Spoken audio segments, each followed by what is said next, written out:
breaking ground for conservation efforts in Singapore.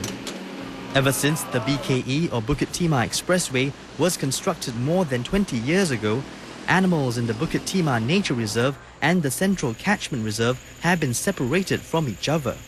But when the $17 million Eco-Link at BKE is complete, they can soon be reunited by travelling across the link.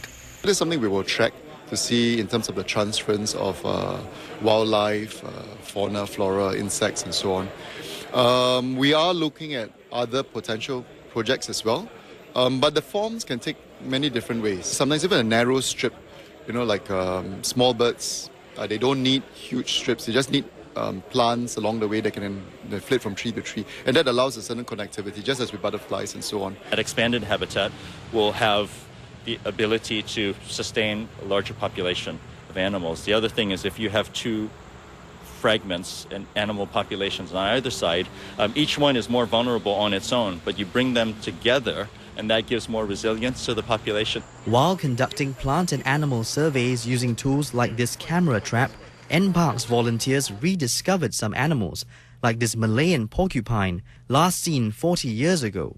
There was also a rare sighting of the lesser mouse deer some months back.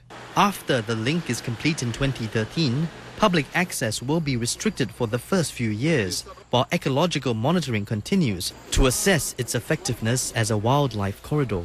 And when finally ready, NParks will consider guided walks on the link, which will be a forest habitat in itself.